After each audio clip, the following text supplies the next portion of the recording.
سلام مجدد، وقتتون بخیر باشه.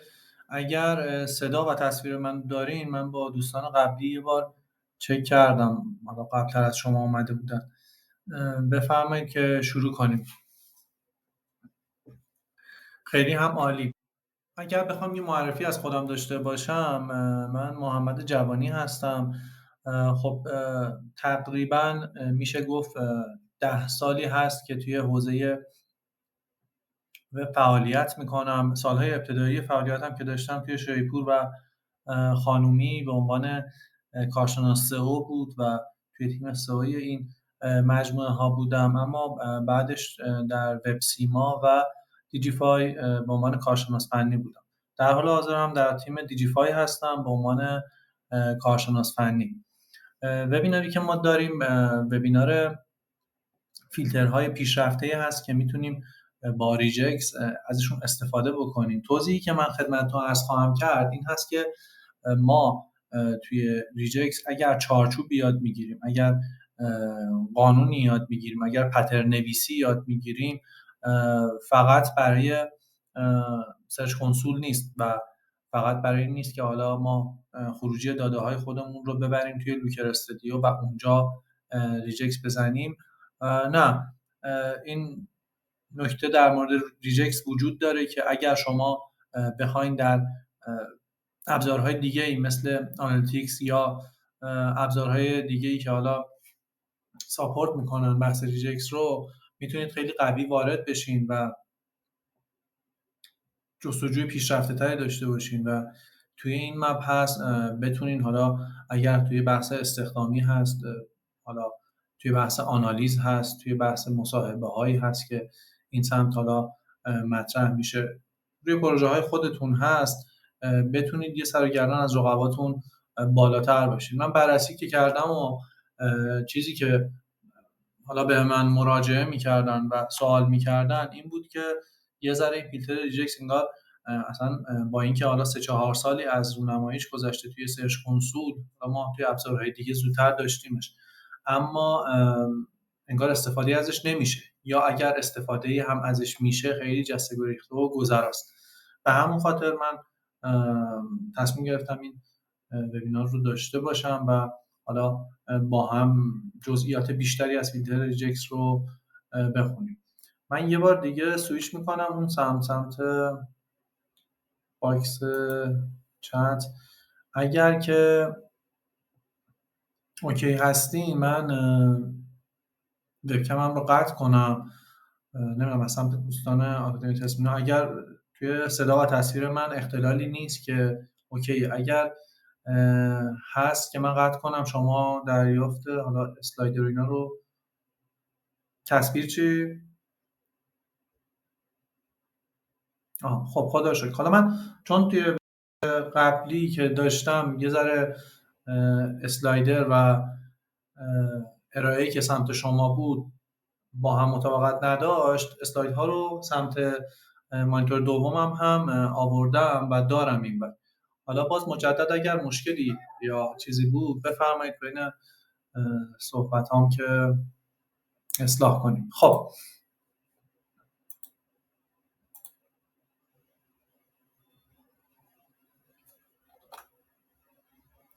قبل از هر چیز ما باید بریم سمت این که اصلا ریجکس چی هست و چرا باید از ریجکس استفاده بکنیم. ببینید بحث ریجکس بحثی نیست که توی حالا سالهای اخیر شکل گرفته باشه یا حالا به عنوان آپدیت اگر به کنسول اضافه شده این رو ما داشته باشیم. ما بحث عبارات باقاعده یا عبارات منظم رو سالهاست که در بحث برنامه‌نویسی داریم. یعنی این عبارات حتی توی وی اس کد یا حالا ادیتورهای کدی که ما توی برنامه‌نویسی داریم استفاده می‌کنیم اینها مطرح بوده برای جستجوی کدها، برای اینکه پترن هایی داشته باشیم که بتونیم یهو مثلا توی 1000 خط کد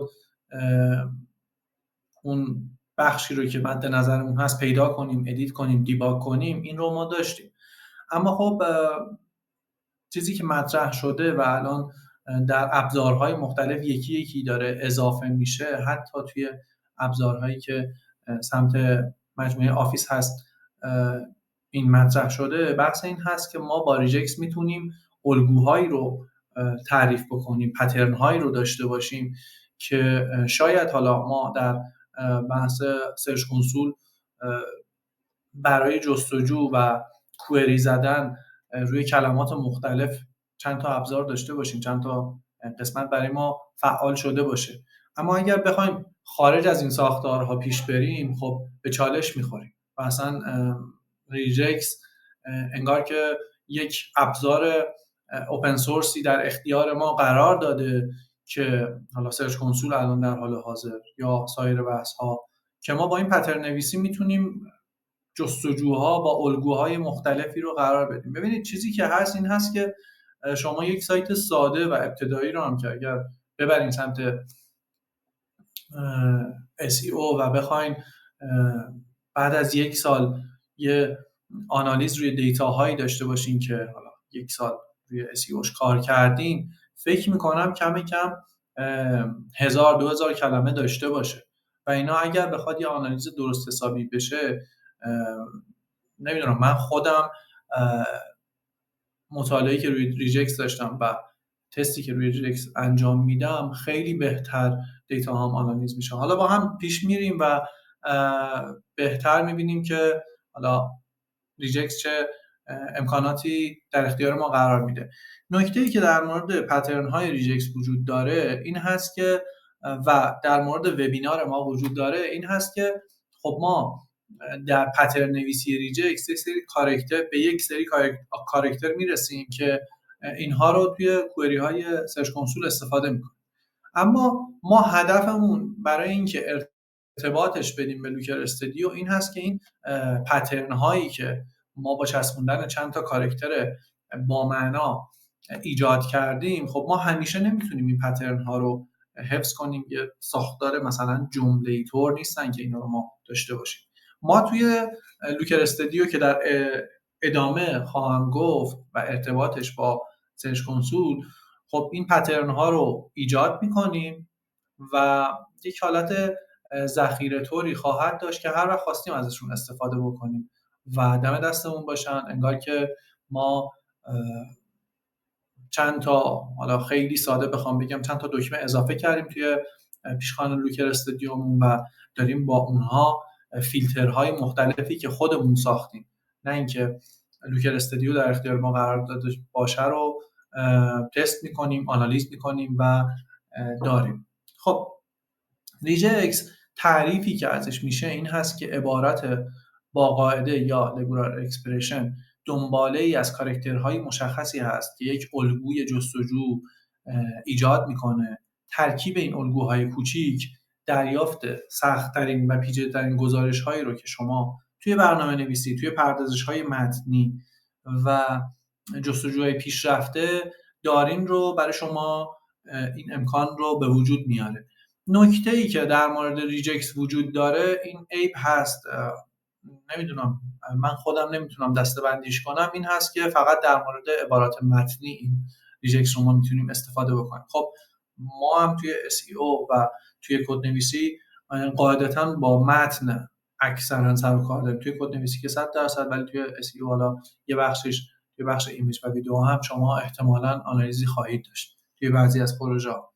حالا یه جایی به عنوان معایب این پترن نویسی استفاده ازش ذکر میشه و یه جایی هم به عنوان مزایا حالا نمیشه. خب توی بحث SEO، معذرت میخوام، SEO از سال 2020 آقای جان مولر این خبر رو دادن که ریجکس به سرچ کنسول اضافه میشه و میتونین ازش برای تحلیل‌های مختلف استفاده بکنین. تقریبا الان 3-4 سالی هست که از این بحث میگذره و ظاهرا هم، حالا من داکیومنت هایی رو که داشتم میخوندم برای وبینار داشتم آماده میکردم، ظاهرا هم برنامه‌های زیادی براش داره.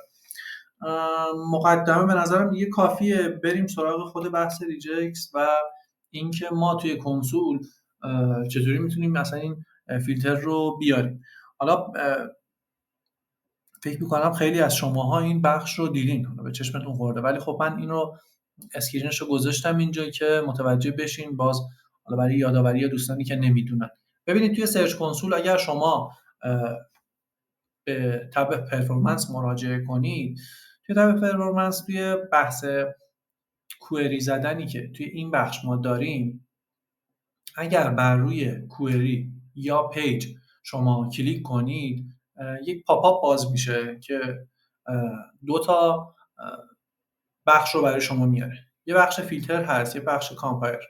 ما در بخش فیلترها علاوه بر فیلترهایی که کوئری های مختلفی که میتونیم بزنیم، یک فیلتر به اسم ریجکس داریم که قبلش پیشبند کاستوم داره و در پرانتز ریجکس اومده. این همون چیزی هست که ما میخوایم الان بررسی بکنیم و داشته باشیم. خب اگر شما این فیلتر رو انتخاب بکنید، همونجور که در تصویر میبینید، شما میتونید در این قسمت کد ریجکس خودتون رو بزنید. من یه ریویو میکنم روی معروفترین کاراکترهای ریجکسی که وجود داره، بعد میریم روی یک ابزار آنلاینی که میتونیم باهاش پترن های ریجکسیمون رو چک بکنیم، تست بکنیم و داشته باشیم و بعدش هم چند تا مثال میبینیم و میریم سمت لوکر استودیو. اگر سوالی ندارین من برم سمت ارائه مثال ها و چارچوب ها.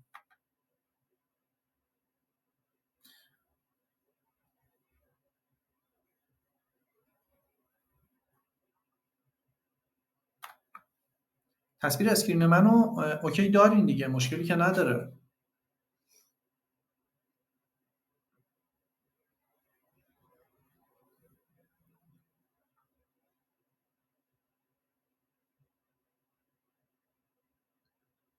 خیلی عالی.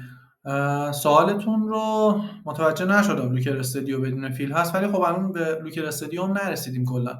بذارین حالا توی هر موضوعی که داریم روش کار میکنیم توی همون لحظه بفرمایید، من توی همون موضوع جوابتون رو میگم. یه ذره ذهنتون جلوتر رفته.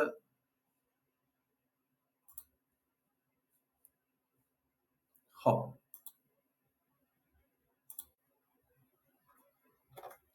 ببینید، اولین کاراکتری که در ریجکس مطرح هست و خیلی هم ساده هست، کاراکتر دات یا همون نقطه‌ای هست که شما روی کیبوردتون دارید. ما توی کاراکتر دات نکته‌ای که وجود داره این هست که ما در کاراکتر دات میگیم که این کاراکتر دات میتونه جایگزین هر رشته‌ای بشه.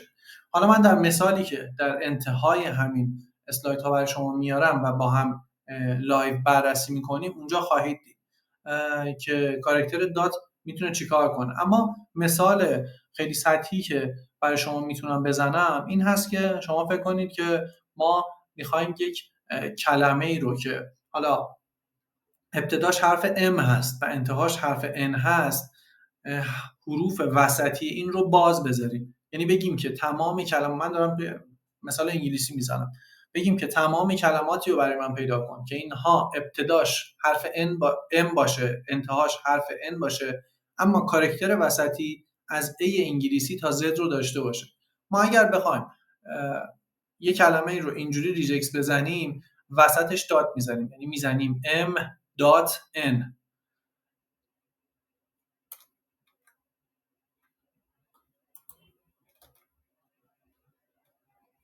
کاراکتر بعدی براکت هست. ببینید ما در ریجکس یک نکته‌ای که وجود داره این هست که ما در براکت هر چیزی قرار بدیم، این به این صورت میشه که ما میخوایم با این براکت این رو بررسی بکنیم. یعنی اینکه ما میگیم یک حرف M این سمت کاراکتر باشه، یک حرف N این سمت کاراکتر باشه، هر چیزی که داخل این براکت استفاده میشه به این صورت هست که هر کدوم از اینا مستقلاً چک میشه. اگر اوکی هستین من لایو برای شما برم، حس میکنم اینجوری میتونم بهتر بهتون انتقال بدم. اگر نه که روی همین اسلاید ها برم بعدش لایو رو برم.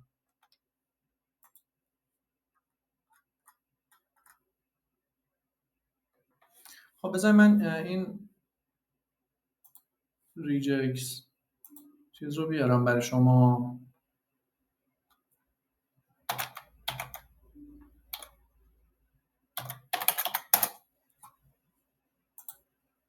بذار اینجا تو مثال اصلا بیارم.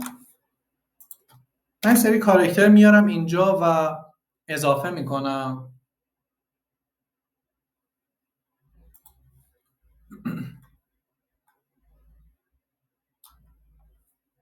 خیلی عالی.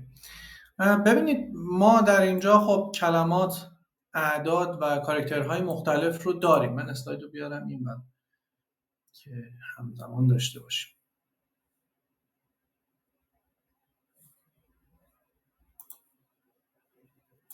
خب از مثال اول شروع میکنم. این regex101.com ابزاری هست که میتونید کد ریجکستون رو بررسی بکنید. من داشتم چکش میکردم، حالا چند تا ابزار هست ولی توی این ابزار یه ذره بعضی از کاراکترها رو انگار نمیخونه. برای زبان فارسی یه ذره ضعیفه که اونم بهتون میگم چیکار کنیم، ولی خب انگار که یه ذره باگ داشت به این صورت. حالا چک میکنیم با هم ببینم به چه صورت است. ببینید ما میخوایم در حالت اولیه دات رو بررسی بکنیم، همین نقطه‌ای که روی کیورد ما وجود داره. من میخوام بگم که من یه کلمه میخوام داشته باشم که ابتداش F باشه، انتهاش هم N باشه، اما کاراکتر وسطی هر چیزی میتونه باشه.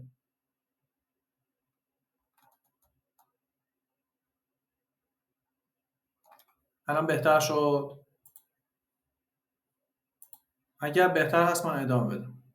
من الان میخوام کلماتی رو پیدا بکنم که ابتدای این کلمه حرف F هست و انتهای این کلمه حرف N، اما این کلمه من 3 حرفیه. مثال ابتداییش این میشه که من این دات رو این وسط بذارم. ببینید وقتی من دات رو وسط میذارم این هایلایتی که به وجود میاد همین کلماتی هست که برای من داره پیدا میکنه و ریجکس میزنه. کلماتی رو پیدا کرد، فن، فن، فین و هر کاراکتری، یعنی کاراکتر حتی دش هم که این وسط کلمات افتاده رو برای من پیدا کرد و به این صورته که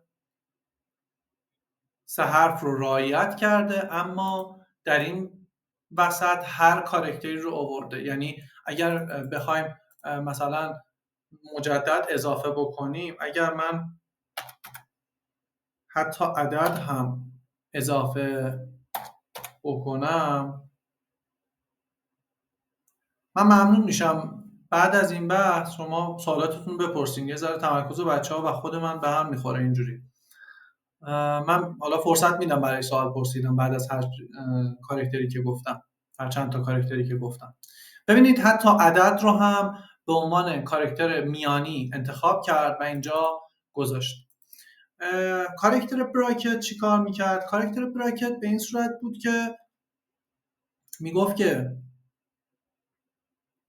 من سی رو مثلا حالا دی رو میذارم، براکت رو باز و بسته میکنم و تهش جی میذارم.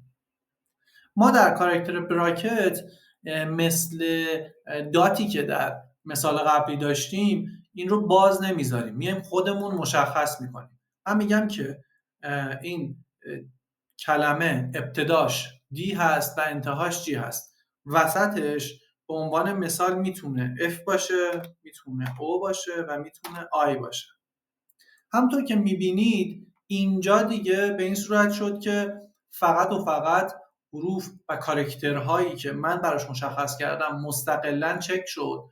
یعنی ابتدا F چک شد، DFG چک شد، بعدش DOG چک شد و بعدش هم DIG چک شد و فقط 2 تا کلمه داشتم که با این پترن میخوند و اینجا برای من فیلترش کرد.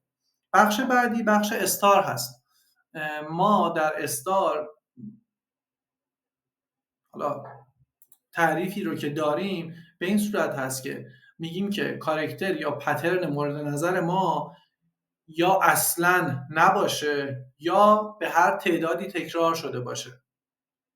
مثالش چی میشه؟ مثالش به این صورت میشه که من در این خط سومی ببینید یه BK BOK بوک و بی چند تا کی و حالا به هر تعدادی آوردم. اینجا من اگر استار بزنم به این صورت میشه که میگم بی او و اگر کی بذارم که همین اولی رو پیدا میکنه. درسته؟ حالا اگر من بعد از او همین کاراکتری که میخوام تکرارش به هر تعدادی باشه استار استفاده بکنم،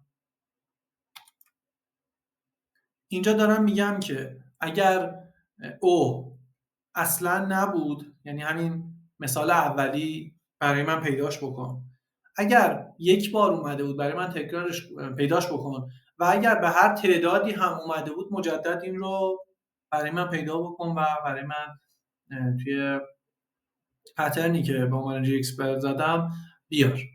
این هم بحث استار. من یه مثال دیگه میزنم بعد برمیگردیم ببینم شما سوالی روی این دارین. بعد از استار ما بحث پلاس رو داریم، همین به علاوه‌ای که روی کیبورد شما هست. ما در پلاس فرقی که با استار داره این هست که خب استار میگفت که من چه باشم چه نباشم و اگر بودم به هر تعدادی برای من پیدا بکن. اما در پلاس به این صورت هست که میگه یا یک بار باید باشی حداقل یا به هر تعدادی میتونی باشی. ما در این قسمت به هر تعدادی که بوده رو میبینید که اومده پیدا کرده، اما اینجا که ما او نداشتیم پیدا نکرده اصلا. توی این 4 تا سوالی داریم؟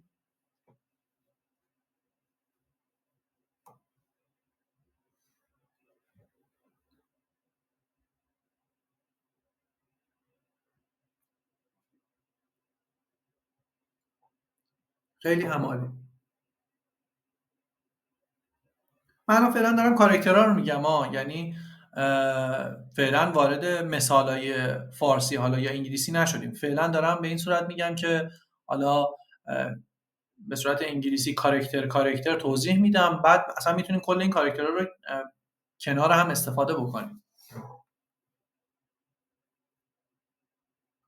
استار رو هم بله.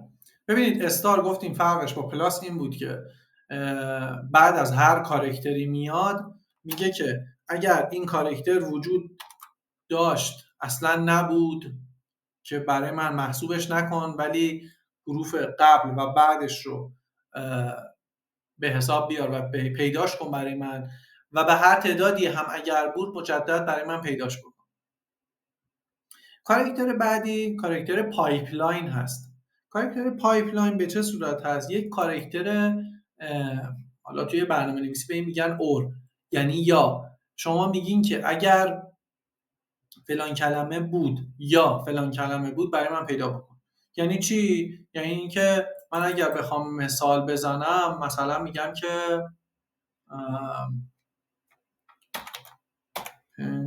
پایپلاین همینی هست که شما کنار، حالا اگر کیبوردتون چیز باشه، کیبوردتون البته توی لپتاپ من دارم چک میکنم فرق نمیکنه، کنار همون اینتری که سمت راست دارین و بزرگه شیفت و بک اسلش رو اگر بزنید این خط رو میبینید و به صورت یک خط مستقیم هست. حالا من الان زدم یک کلمه رو آوردم و بعدش گفتم که مثلا پن یا مثلا کپ. ببینید من الان 2 تا کلمه اینجا استفاده کردم که در قسمت اولی دارم میگم که یا این کلمه رو پیدا کن یا این کلمه رو. 2 تاشو برای من پیدا کرد و آورد. اینم از این فکر نمی‌کنم پیچیده بودیم. یه پترن دیگه داریم توی ریجکس که این میگه که مربوط هست به اعداد، فقط اعداد رو برای من پیدا بکن، ولی میتونه پیشوند پسوند هم داشته باشه. ببین این کاراکترهای ریجکس به هر توی هر بخشی که میاد میتونه پیشوند پسوند داشته باشه، مشکلی نداره. بک اسلش دی رو اگر من بیارم، ببینید من توی همین الان که تایپ کردم برای شما، توی این قسمت فقط اعداد رو داره پیدا میکنه و برای من میاره. حالا این اعداد به هر تعدادی که هست رو رفته پیدا کرده و آورده. حالا اگر من دو تا بک اسلش دی کنار هم بزنم چه اتفاقی افتاد؟ فقط اعداد دو رقمی رو اینجا پیدا کرده و برای من آورده.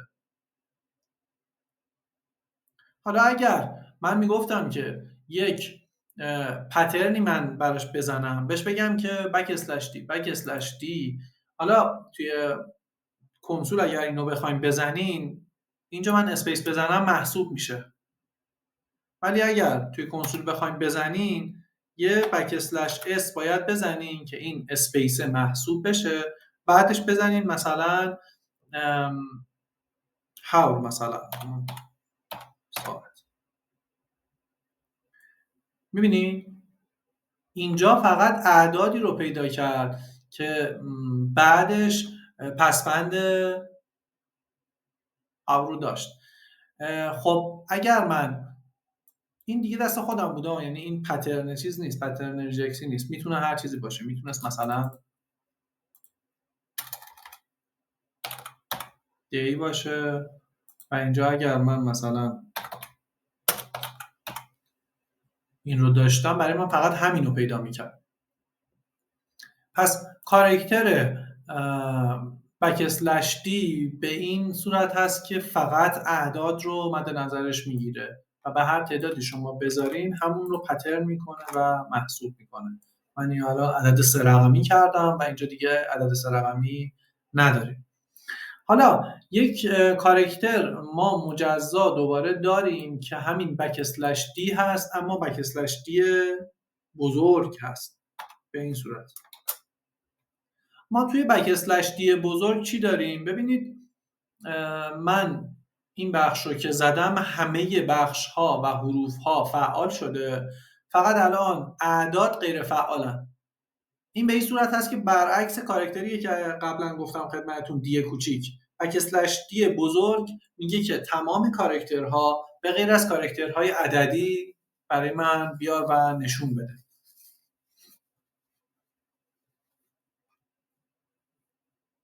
خب تا اینجا سوالی داریم؟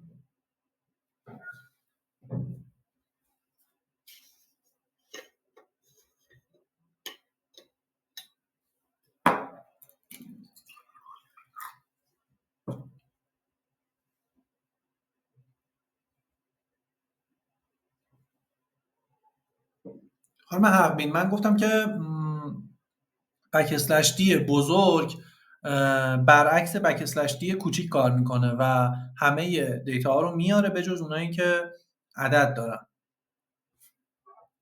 خواهش میکنم. خب میریم روی حالا من توی پی دی اف هم اینا رو آوردم، نگران نباشید، به قول دوستتون اصلا توی اینترنت هم هست. پلتفرم نیست، یک وبسایتی هست به اسم ریجکس. حالا ریجکس تستر که بزنید میاره که میتونیم حالا آنلاین تمام این چیزا رو، دیتا ها رو بررسی بکنیم، ریجکس هامون رو چک بکنیم ببینم درست هست یا نه. حالا من میرم روی بحث همین اسپیسی که گفتم الان برای شما آوردم.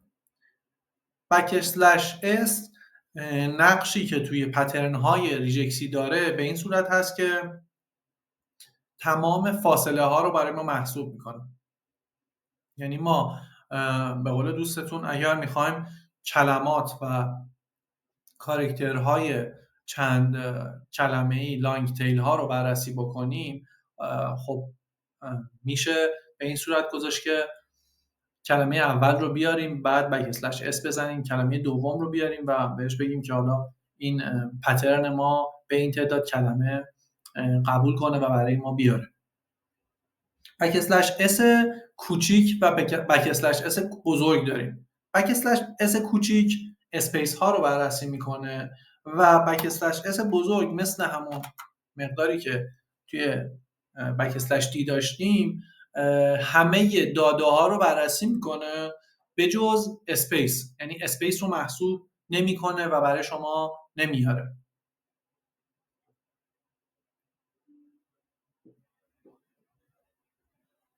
بله بله، من میفرستم برای دوستان تسپینا که روی کانال یا اگر گروه چیزی هست بذارم براتون.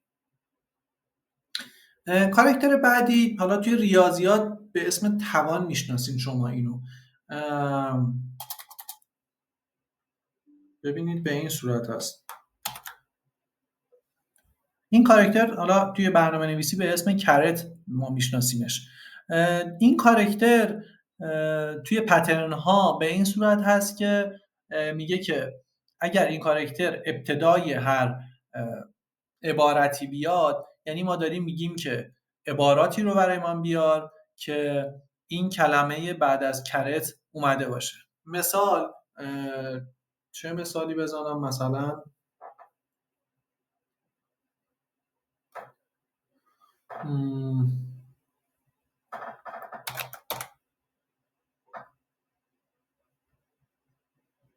رو بذارین من اینو بزرگ بزنم که اینو برام پیدا کنم.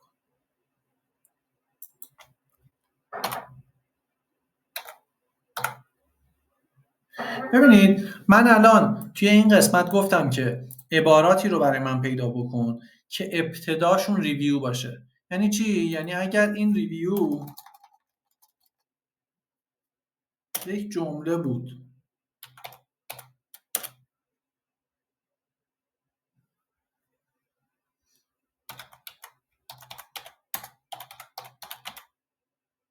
ببینید این بخش رو برای من میاره و در کنسول هم نشون میده. حالا ما توی کنسول هم نزدیم، ولی اگر من این عبارت رو زده بودم همه کلمات و جملاتی که با این ریویو شروع شده بود رو برای من می آورد و نشون میده. تا اینا پشت سر هم هستن. عبارت بعدی دلار ساین هست.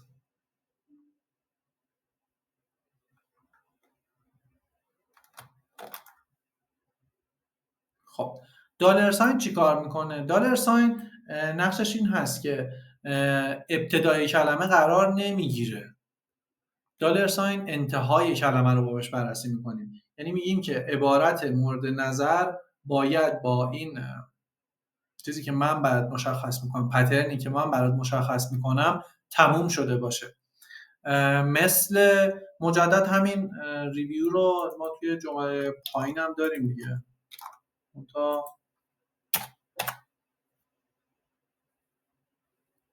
آره کوچیک هست. یه نکته اینجا ما الان ازش رد شدیم، اگه حواستون بوده باشه میتونیم بهم بگین. یه نکته بود که الان من اصلاحش کردم، ولی خب توی ریجکس این حساس بهشه. متوجه شدین چه نکته‌ای بود؟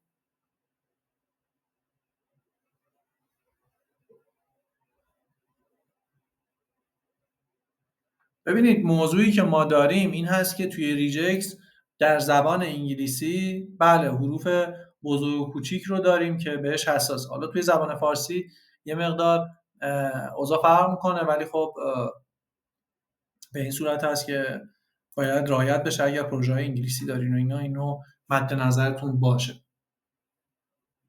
و ببینید بحث ریجکس کاراکترهای مختلفی داره. من پرکاربردترینشون رو اینجا برای شما آوردم، ولی خب تعدادشون خیلی هست. حالا اونایی که به سه و ربط داشت رو من برای شما آوردم. یک کاراکتری که در کنار همین آکولات میاد و ما اگر شیفت رو بگیریم روی کیبورد میاد، این هست کروشه. این به چه قسم عمل میکنه؟ ما در کروشه میگیم که کاراکتر یا عبارت مورد نظر چند بار تکرار شده باشه. یعنی چی؟ یعنی اینکه میگیم اینجا بی رو مثلا من میارم و بعدش کروشه رو میارم. اینجا میگم بی های رو برای من بیار که 2 بار تکرار شدن. یا میتونم بازه براش مشخص کنم، بگم که 2 تا 5 بار اومدن. اگر 2 باشه 2 بار اومده باشه برای من چکش میکنه و میاره. اگر 3 بار اومده باشه برای من چکش میکنه میاره. و حالا تا 5 تا اگر نباشم که چیزی نیست و نمایش داده نمیشه. این به این صورت. اینجا حالا یه چیز بازی هم داره، یعنی من اگر این 2 رو میذاشتم فقط 2 بار رو چک میکرد، اگر 2 میزدم و کاراکتر دومی رو نمیزدم 2 و حالا تا بی نهایت رو برای من چک میکرد و می آورد. یعنی حالا اینجا میبینید 2 بار اومده، 3 بار اومده و به هر تعدادی که من الان بزنم این شناسایی میکنه و میاره. اگر سوالی نداریم ما مجدد بریم روی اسلاید ها. اونجا من چند تا مثال آوردم، با هم بررسی کنیم، بعدش بهتر متوجه میشیم.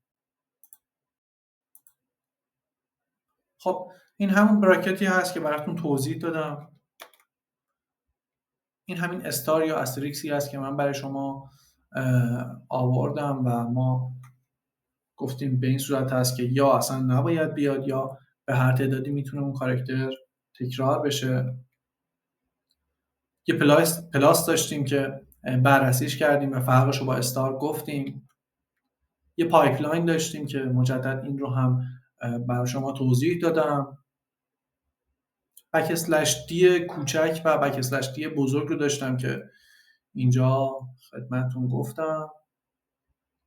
بک اسلش اس و اس بزرگ که بحث فاصله ها بود که ما گفتیم اگر کوچیکه بود به معنای این هست که این اسپیسه براش مهمه و میشناسش، و اس بزرگ به این معنا هست که محسوب نشه. کرت بود که همون توانی هست که توی ریاضیات ما داشتیم و ابتدای هر عبارتی قرار بگیره به این معنا هست که عباراتی که این پشت اون کلمه قرار گرفته با اون کلمه آغاز میشن باید در جمله بندی ما بیان. دلار ساین رو داشتیم که این انتها میاد، انتهای کلمه‌ای که بیاد اون کلمه باید آخر همه عبارات ما باشه. بس کروشه یا کرلی براکت رو داشتیم که اینجا گفتیم که کاراکتر مد نظر رو میزنیم و به هر تعدادی، حالا بازه هم داشت اگر خواست اینجا میتونه بیاد و محدود باشه بازش یا بازه باز رو براش در نظر گرفت. خب من اینجا یه مثال آوردم، با هم یکی یکی بررسیشون کنیم ببینم به چه صورته. ببینید من اینجا یه استار زدم، نقطه گذاشتم خرید، مجدد نقطه گذاشتم استار فرش. اینو شما اگر بخوایم بخونین به چه صورت میخونینش؟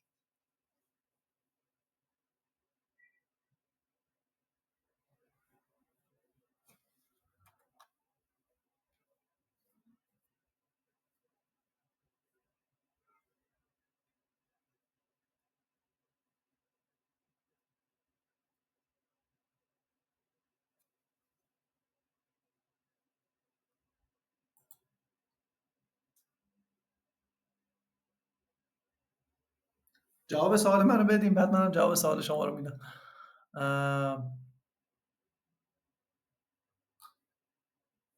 من مجدد مثاله رو میارم اینجا. ببینید من استار زدم، دات خرید، دات استار فرش.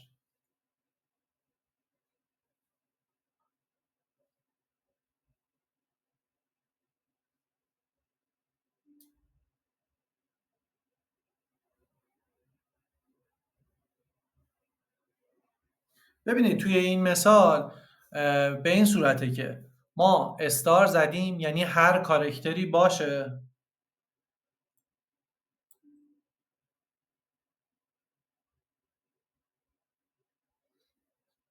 بله دقیقاً. بخوام اصلاحش کنم به این صورته که ما داریم میگیم که عباراتی که کلمه خرید و فرش داخلشونه و مهم نیست که این بین، حالا یا قبل از خرید یا قبل از خرید و فرش یا بعد از فرش، هرچی باشه برای ما مهم نیست، ولی عباراتی که کلمات خرید و فرش داخلشون اومده رو برای من بیار و فیلتر کن و نمایش بده.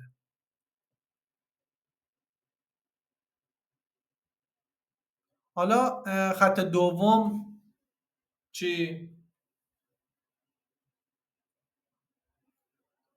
بک اسلش بی دات رو گفتم خدمتتون. دات میگه که هر کاراکتری باشه، یعنی تمام کاراکترها رو بررسی میکنه و هر کاراکتری میتونه باشه.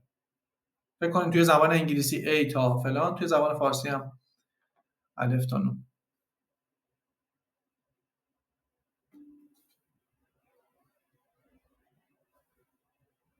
بله دقیقاً. تمام کلماتی که انتهاش آور داره، یادآور مثلا، و در جملات ما هست، در عبارات ما هست رو اینجا میاره و نشون میده. یه بخش دیگه داریم که خانه، یک استار، دات استار ابتداش خورده، یک دات استار هم انتهاش خورده. این هم به این صورت هست که عباراتی که کلمه خانه داخلش داره رو شما در نظر نگیر که به چه صورت هست، برای من بیا. ولی خب چیزی که هست اینه که حالا بجز این، نه راست به چپا چیزی نداره. ببین اصلا توی همون فیلتر نویسی که ما اینجا داریم، توی کوئری که اینجا میخوایم بزنین، همینجوری اگر شما استار دات استار فلان بزنین، کلمه فارسیتون رو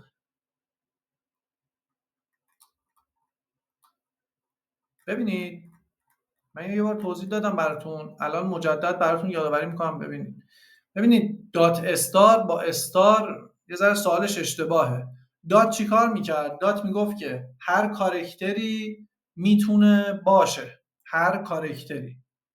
استار میومد این رو بازش رو مشخص میکرد، میگفت که این کارکتری که میتونه باشه، میتونه یه دونه، میتونه اصلا نباشه، میتونه به هر تعدادی باشه. یعنی چی؟ یعنی این کلمه من الان میتونست بشه همین خرید فرش، برو خرید فرش رو برای من پیدا بکن، یا نه میشد بزنه راهنمای خرید فرش، استار دارم دیگه براش، راهنمای خرید فرش، یا میشد بزنه راهنمای خرید آنلاین فرش.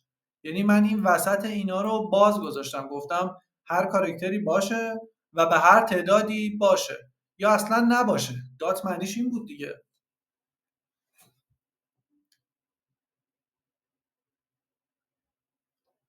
دقیقاً کسی هم نگفت من اصلا بی رو نگفتم. بی به این من، به این خاطر ما ته کاراکترامون میذاریم که به ریجکس بفهمونیم من ته کاراکترم میخوام بسته باشه. یعنی اینی که این خط رو ببینید شما، مین ریویو، کور ریویو، من به اگر بک اسلش بی بذارم، به این معنی هست که اگر داری چک میکنی میخوام کلمه‌ای باشه که بعدش هیچی وجود نداشته باشه توی اون خط، یعنی هیچ کاراکتر دیگه ای نباشه. اگر هست همچین چیزی برای من پیدا بکن.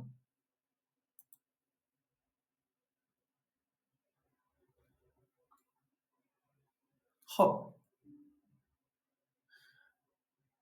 مثال بعدی، من یه پرانتز باز کردم و گفتم که خرید، پایپلاین گذاشتم، فروش، استار، اینترنتی. اینجا دیگه اصلا من گفتم یه ذره مثال چیزتر شد، یه ذره مثال تیجه در شد، برای شما گذاشتم تکستشو. ببینید ابتدای ریجکس من داره بررسی میکنه که خرید یا فروش هست، یعنی هر دو کلمه رو داره بررسی میکنه و حالا به هر تعدادی باشه یا نباشه مهم نیست، این وسط چه کاراکترهایی باشه. خرید مثلا حالا یه کلمه بخوایم مثال بزنیم، خرید تلویزیون اینترنتی مثلا، ابتداش هست، وسطش هر کاراکتری بوده باشه برای من مهم نیست و تهش هم میخوام اینترنتی باشه. یعنی برای من مهمه این عبارت ابتداش کلمه خرید یا فروش باشه، انتهاش هم اینترنتی باشه و داشته باشه این اینترنتی رو. متوجه شدین این هم؟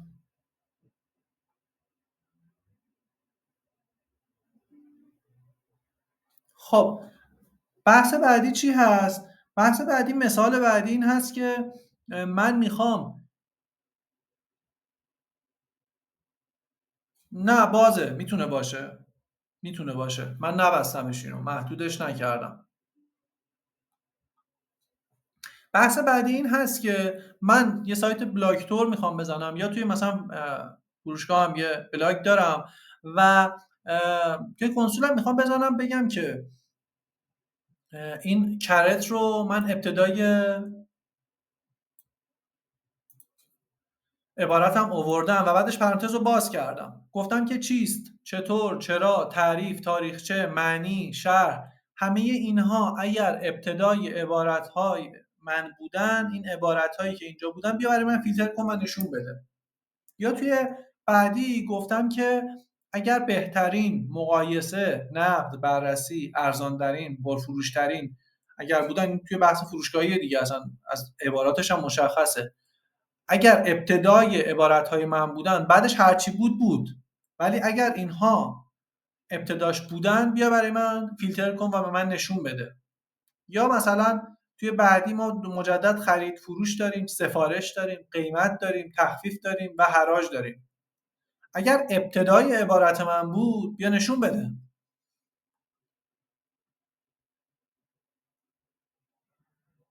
و کاراکتر بعدی که مجدد این رو مبهم گذاشتم که شما حدس بزنید.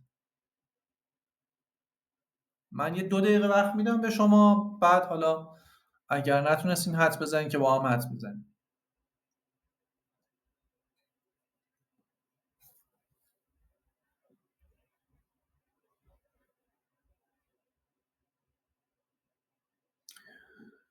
خب کسی نتونست حدس بزنه؟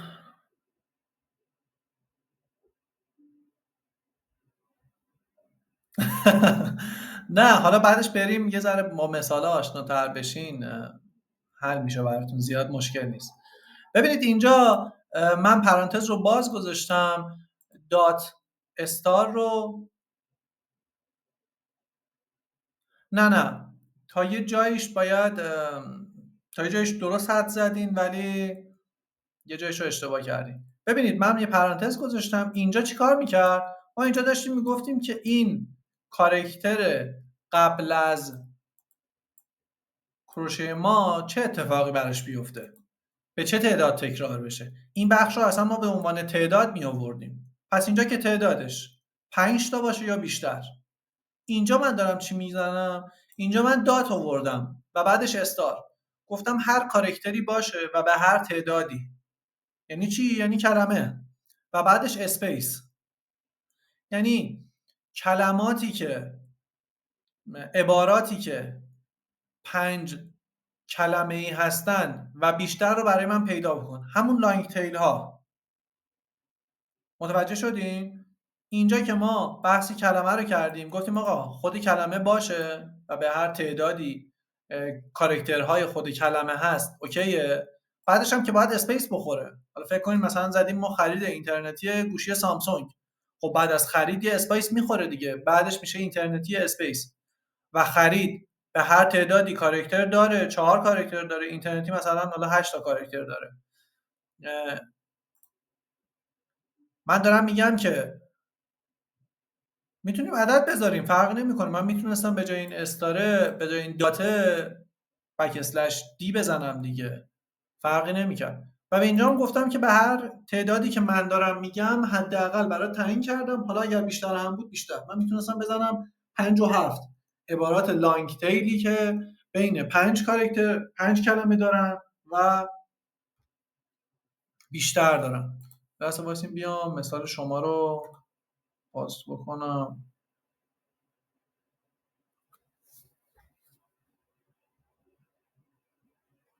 خب فکر کنم اینجا برای من چپچین شده، چون علامت سوال، آره علامت سوال بعدش افتاده.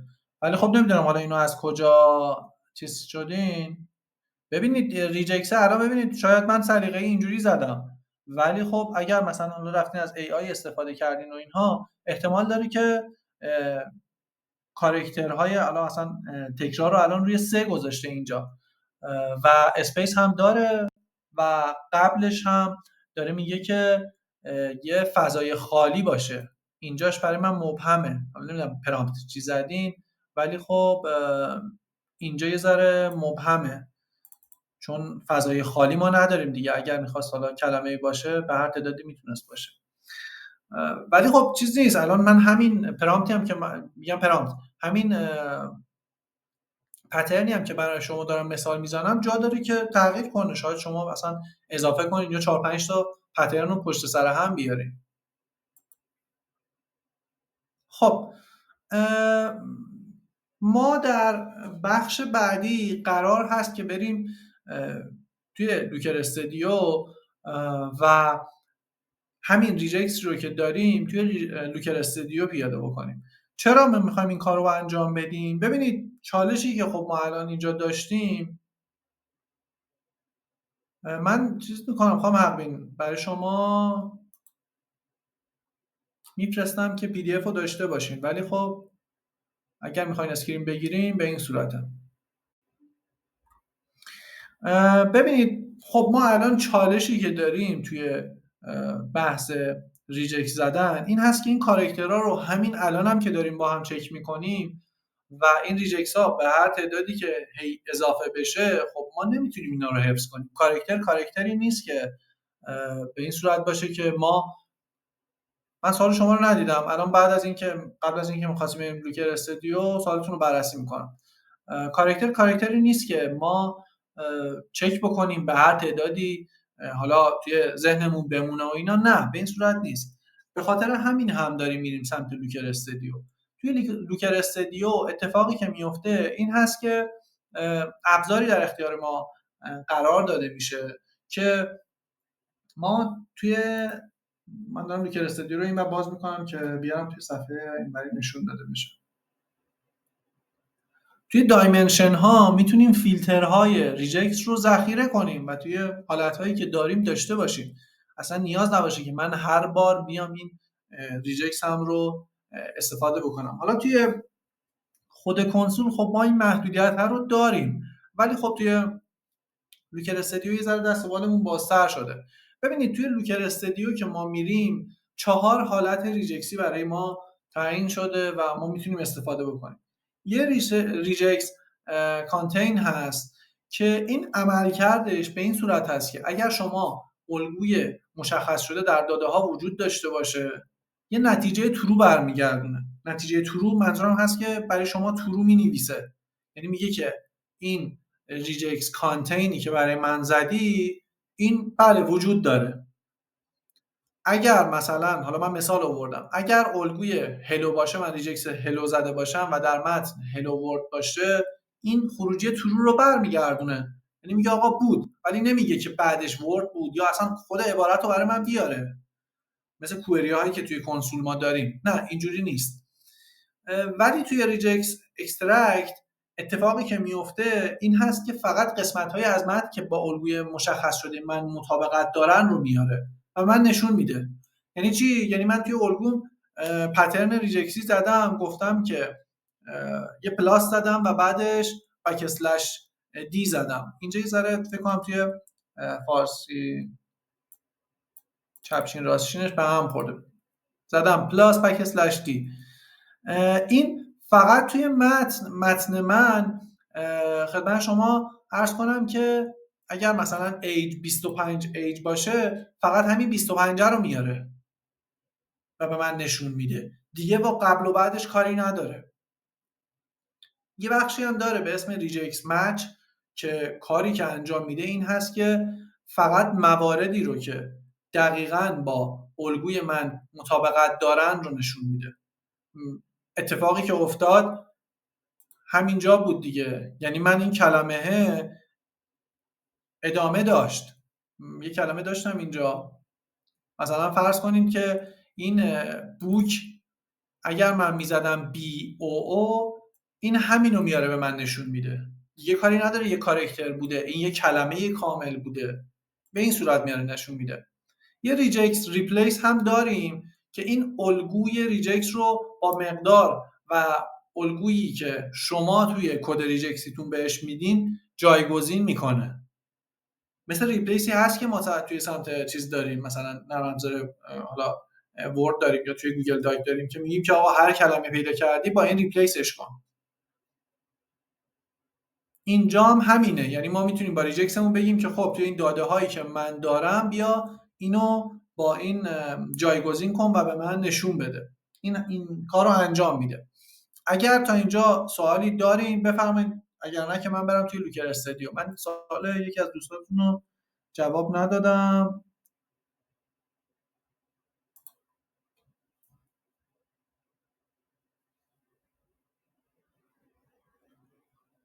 این دوستی که گفتن سوالشون رو جواب ندادیم، نمیدونم کدوم سواله، یه بار دیگه بپرسیم.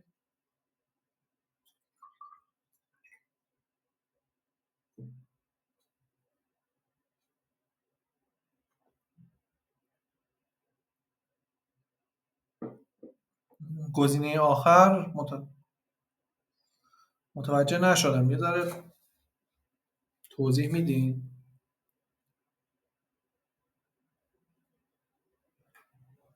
فرق اکسترکت با مد چیه؟ خب مجدد برمیگردیم روی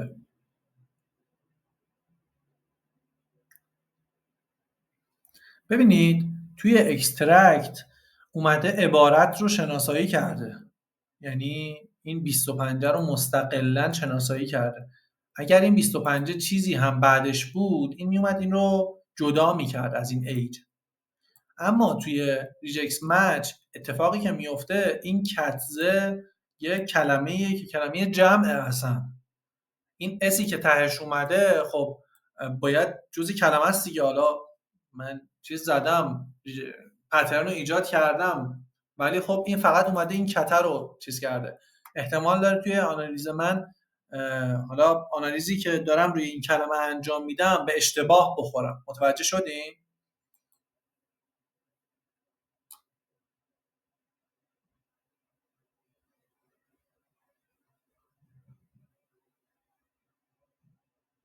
خب چون اسم دوتاتون مهمانه، سوال شما بود همین که پرانتز باز استار بک اسلش اس زدین، یا سوال دوست دیگه ایه؟ خب اوکی، سوال شما.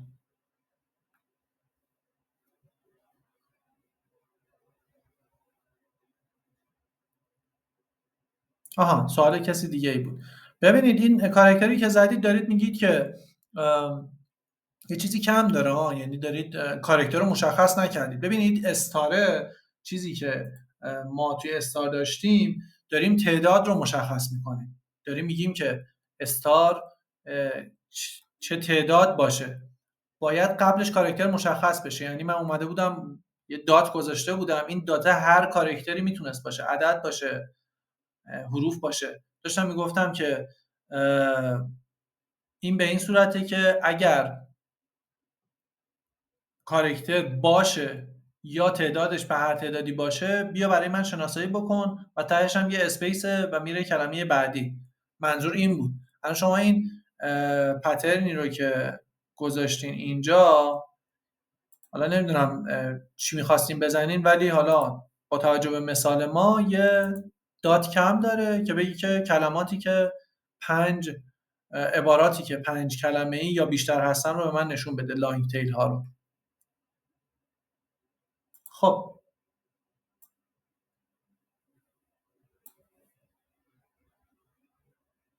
ما میایم اینجا،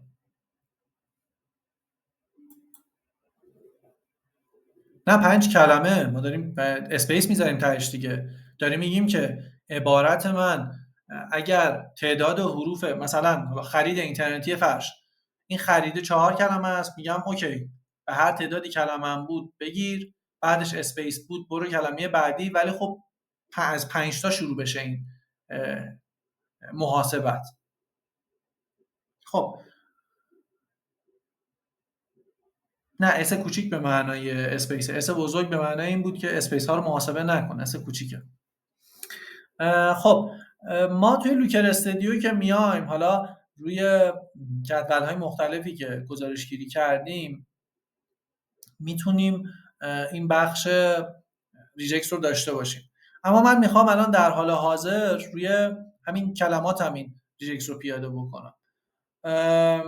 یه نکته من فراموش کردم براتون بگم، حالا اگر به چالش خوردین، اینم یه چیز تجربیه، بعضی جاها جواب داده بعضی جاها جواب نداده.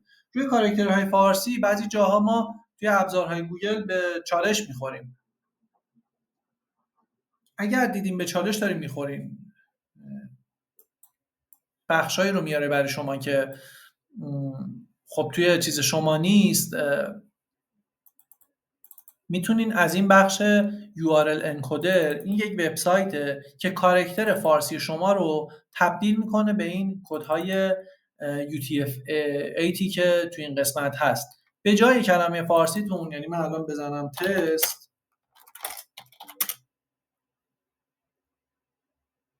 ببینید ما داریم ریجکت میزنیم. منظورم این هست که ما داریم ریجکت میزنیم، چه توی کنسول چه توی صفحه من ندارین. اینجا الان این سایت URL انکودر رو ندارین. صفحه شیر هست.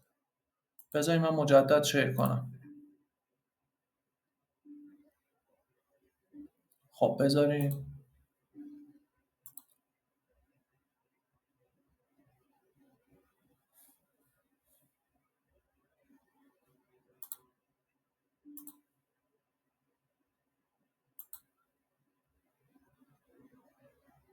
نه چالشی نیست. حالا راه در رو چیز نیست خیلی چالش.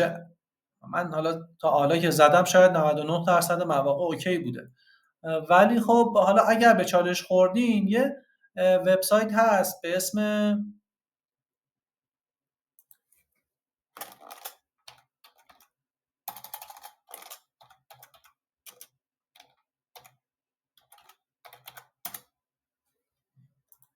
URL انکودر. به چه صورت هست؟ توی همون ریجکتتون خب دارید مثلا میزنید خرید فروش فلان، یعنی اینجا من منظورمه. اینجا مثلا یه پترن زدید که چیز توشه اصلا و اینو نمیخونه به هر دلیلی، همین چیز رو اینجا میایین تکرار میکنین، انکد میزنین و این کد UTF-8 رو به جای چیز میذارین. گاهی چالشش اینه و حل میشه مشکلتون. اینم به عنوان یه چیز تجربی، حالا گاهن کارتون رو راه میندازه.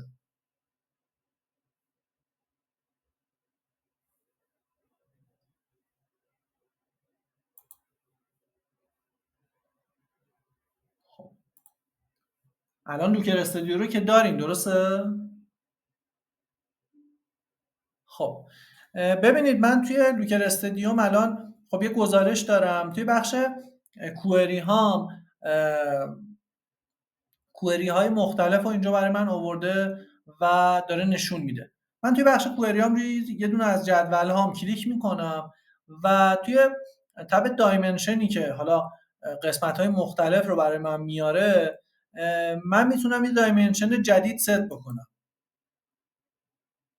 اگر من روی این دایمنشن جدید بزنم این بخش برای من باز میشه و همین بخش اولیه add calculated اگر روش کلیک بکنم همچین پاپاپی برای من باز میشه. بذارید من اینو هاید کنم. من توی این قسمت میتونم کد ریجکسی خودم رو پیاده بکنم، اما خب یه مقدار تفاوت داره با ریجکت زدن و پترن زدن توی بخش کنسول و توی همین سایتی که ما زدیم. ببینید اینجا من لوکر رو شیر کردم. آها همین لوکر، این یه لوکر چیز هست، جزء پترن الگوهایی هست که خود لوکر هم داره. خودتون میتونین کنسول رو، حالا من اینجا جزء سرفصلا اتصال کنسول به چیز نبود، حالا خودش یه وبینار میبره، ولی کن همین بخش رو میخوام براتون توضیح بدم که چجوری ریجکت بزنید، چون پترن نویسی اینجا یه ذره تفاوت داره. خب اونجا ما همون پترن رو که تست میکنیم و میبریم توی کنسولمون میزنیم و اوکی میشه و تمام. اما اینجا یه مقدمه‌ای داره و یه ساختاری داره که باید اون رو رعایت کنیم.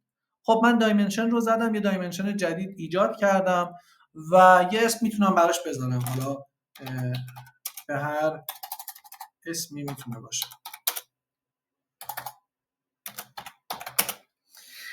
توی این قسمت نیاز نیست کاری بکنم، خودش متوجه میشه که این از نوع بولین هست و نوعش رو اصلا متوجه میشه. نیاز نیست شما اینو از حالت تکست به چیز دیگه تغییر بدین. من یه دونه از همین چیزایی که مثالهایی که زدم میخوام الان توی بخش چیز لوکر استودیو بیارم و اونجا ما این مثال رو با لوکر استودیو پیاده بکنیم. ببینید من اینو اینجا دارم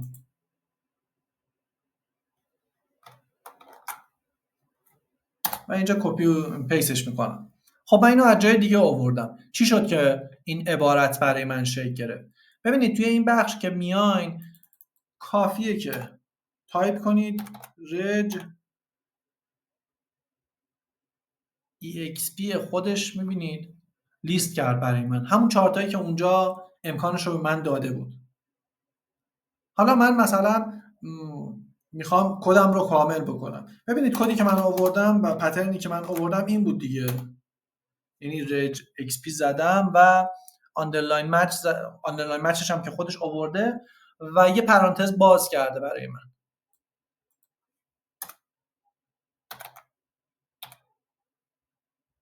من اینجا اومدم کلیک کردم و یه پرانتز برای من باز کرده. توی این پرانتز دو تا مقدار رو باید قرار بدم. خب مقدار اولیه احتمال زیاد حالا میتونه چیزهای دیگه هم باشه، میتونه پیج باشه اصلا URL باشه، ولی خب مقدار اولیه من دارم توی کوئری ها میگردم دیگه، باید کوئری باشه که من بهش بگم برو و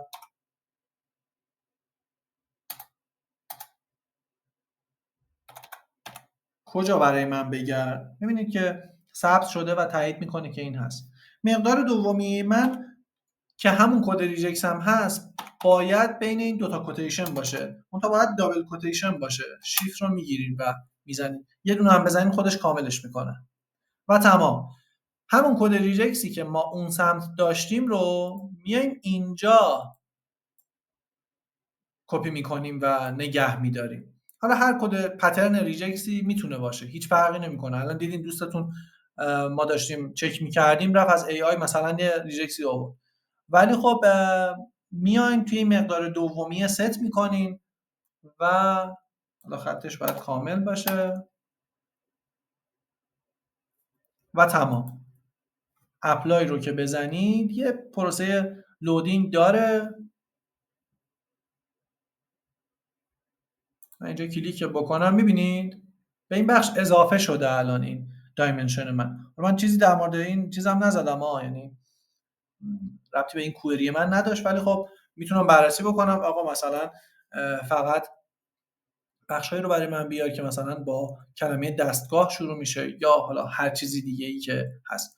به هر تعداد اینجا میتونم دایمنشن ست بکنم، حذف بکنم و اسمگذاری بکنم، حالا فارسی باشه انگلیسی باشه هیچ فرقی نمیکنه.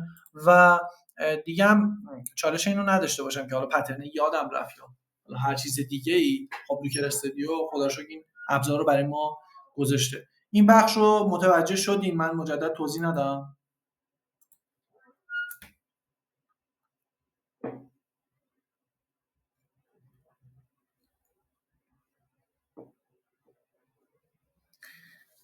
خیلی هم عالی. ببینید بحث ریجکس و کاراکترهایی که داشت و همه اینها به این صورت بود. نکته ای که دقیقاً آقای مجدی دقیقاً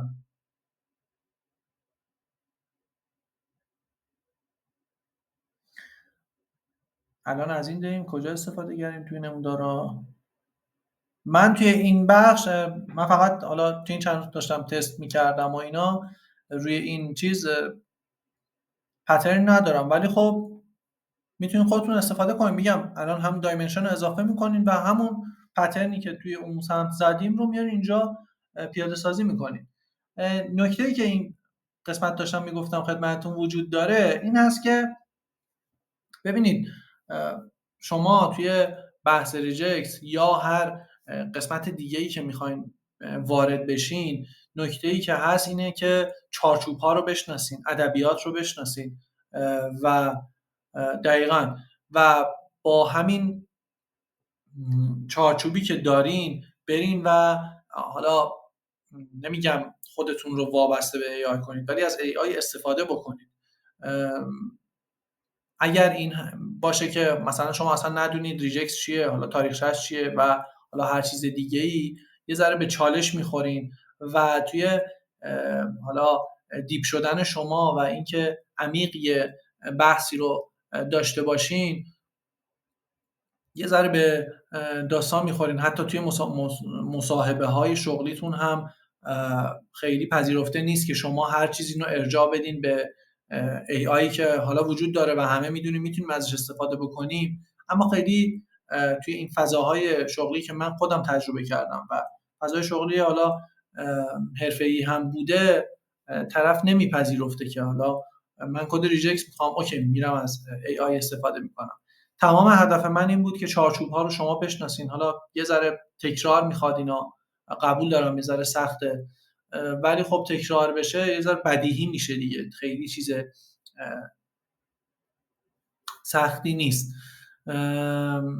اگر باز مجدد سوالی دارین، بله بله، اگر مجدد سوالی دارین بفرمایید. من هم ایمیلم هم شمارم رو توی اسلاید آخر گذاشتم. محمد جوانی دو هست ایمیلم. حالا اگر سوالی یا نقطه ابهامی داشتید خوشحال میشم بهتون کمک بکنم، و اگر سوالی نیست که به خدای بزرگ میسپارم. ممنونم ازتون. بله، روی کانال تلگرام قرار میگیره و میتونید از اونجا دانلود کنید. شبتون بخیر، خدا نگهدار.